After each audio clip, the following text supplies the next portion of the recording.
Dan apapun keputusannya, even yang tadi dibilang tidak mengambil keputusan, dia kan tetap membuat keputusan. Yes, selalu ada Apakah konsekuensi. apakah itu disebut pemimpin juga? Orang yang tidak mengambil keputusan? Kalau namanya orang, udah pasti pemimpin. Karena itu, tidak mengambil keputusan adalah keputusan. Betul. Karena dia memang sudah ditakdirkan, dilahirkan sebagai Menjadi pemimpin. Jadi pada saat dia tidak mengambil keputusan, Itulah keputusan dia. itu dia keputusan dia, Yes. dia tetap sebagai seorang pemimpin. Iya, ada konsekuensi di sana. Oh, tapi ada konsekuensinya. Terus dia mau tanggung jawab enggak? Oke.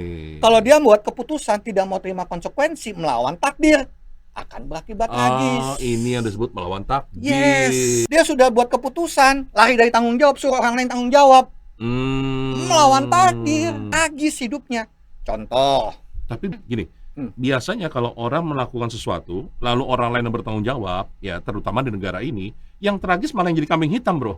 Iya, pasti. Tergantung. Tapi orang yang ini kan tidak tragis hidupnya. Belum tentu, bro. Kita nggak tahu. Pokoknya, kalau dia selalu mencoba orang lain yang bertanggung jawab, pada akhirnya dia tragis. Orang yang dikorbankan, ya, kalau dia mau menerima konsekuensi dan bertanggung jawab, yang dikorbankan bisa menjadi lebih baik hidupnya.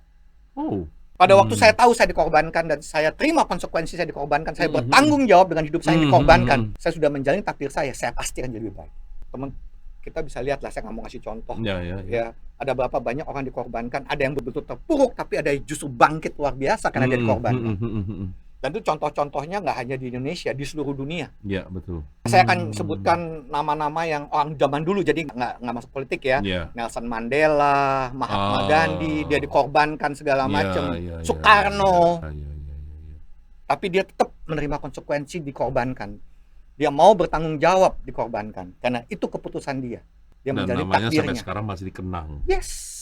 Tapi kalau dia menyalahkan orang lain, dia tidak mau terima konsekuensi, dia menolak tanggung jawab, itu semua melawan takdir.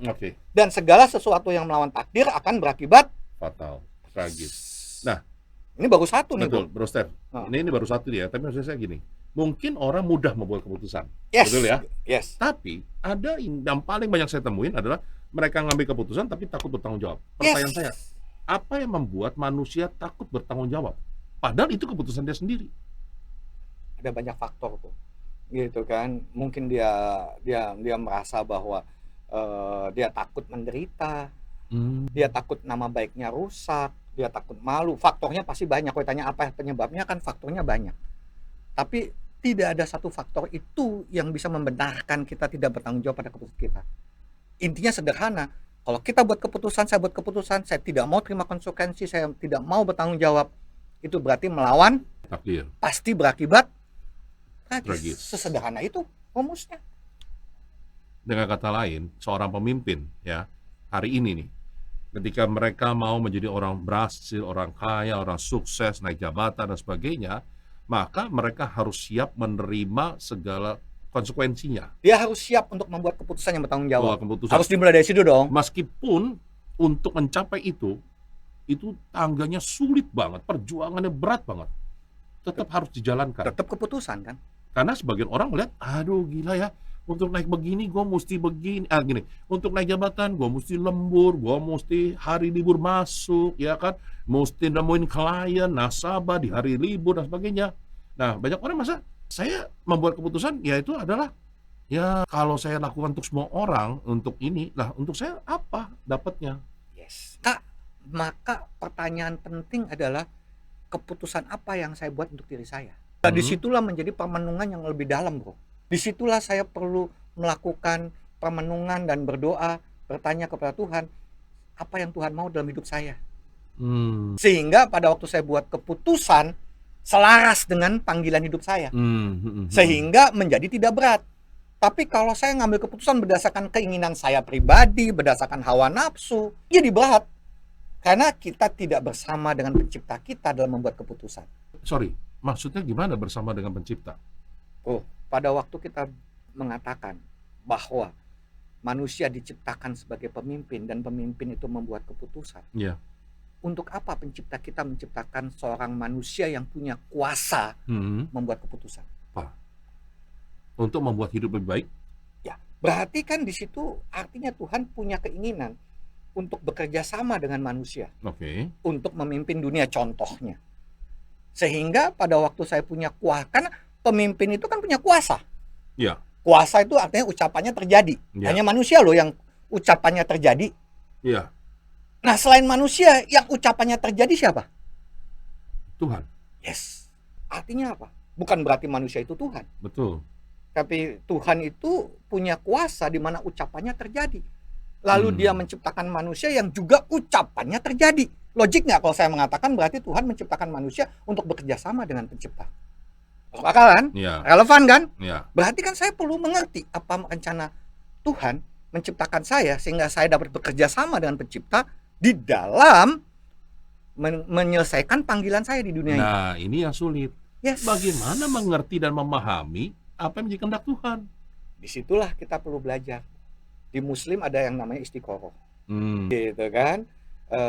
Di dalam kekristenan ada yang namanya discernment. Saya nggak tahu saya yakin di berbagai agama itu pasti ada proses belajar bagaimana kita mengenal, mengetahui apa yang pencipta mau dan bagaimana kita menselaraskan kehidupan kita, ya kan, dengan rencana besar yang maha kuasa terhadap masing-masing dari kita.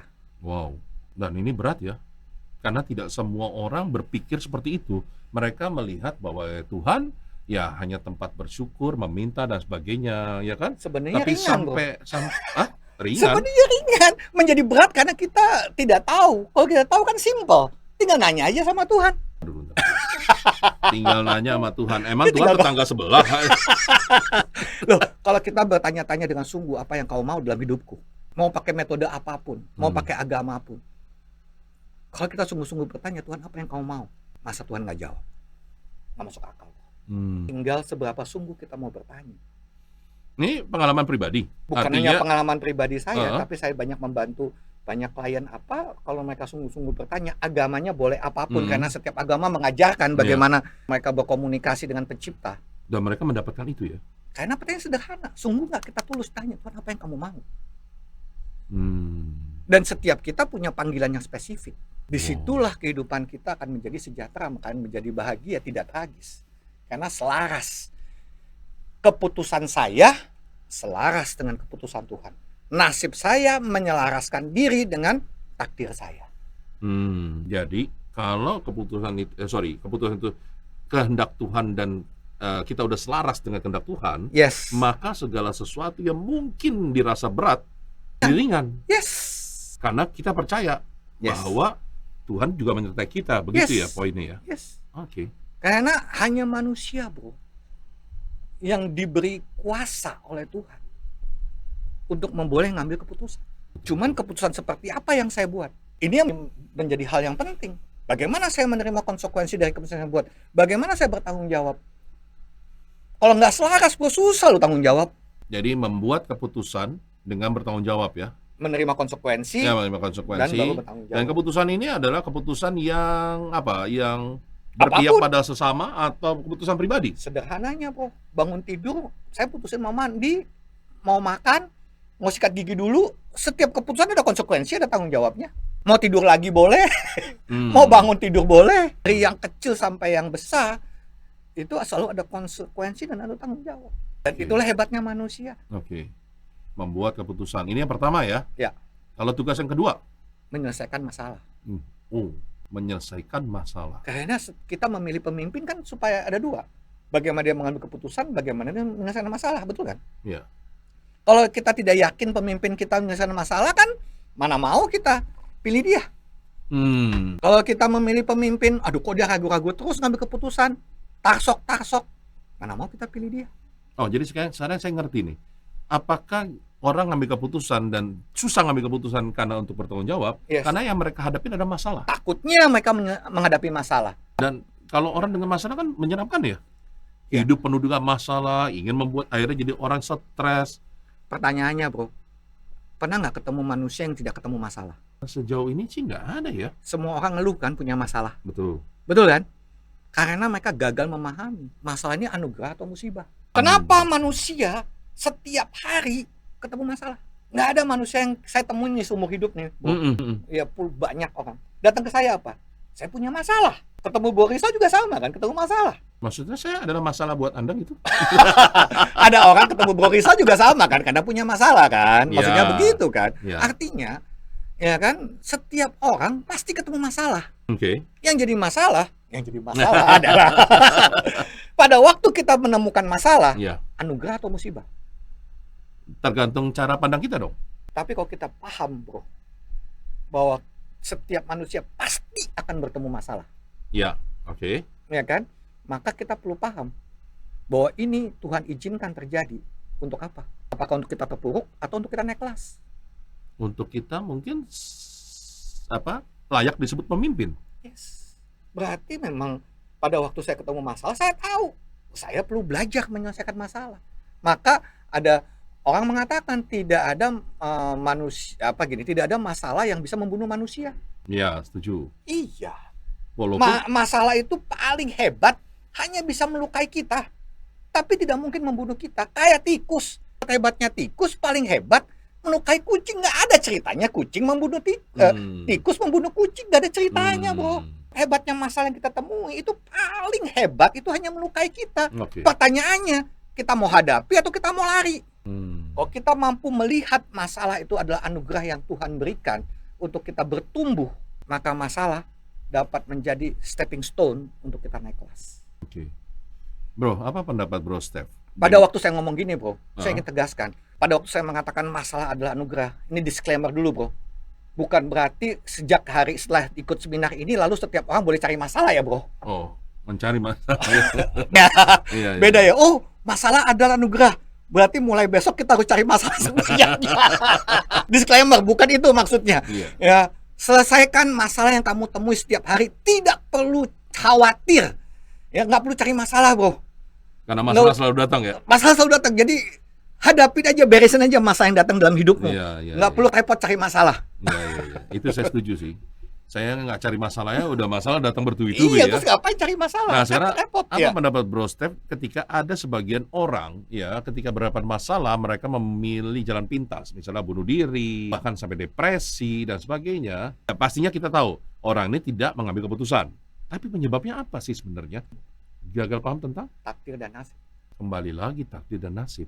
Dia berpikir dia nggak punya harapan. Dia berpikir ini Hmm. keputusan Tuhan membuat dia menderita, sehingga dia tidak lagi punya harapan. Kalau dia mengerti bahwa keputusan Tuhan adalah membuat kita bertumbuh makin hebat, maka dia tahu sebesar-besarnya masalah, gitu kan, Tuhan izinkan terjadi, pasti untuk kebaikan kita. Tidak mungkin untuk merusak hidup kita. Ya, Ini ya. tinggal masalah pola pikir, masalah cara pandang kita terhadap masalah. Hmm. Apakah kita mau jadi kucing zaman dulu, Hmm. ya kan? Atau kita mau jadi kucing zaman sekarang yang takut dengan anugerah yang Tuhan berikan? Karena masalah adalah anugerah kalau kita sikapi dengan benar.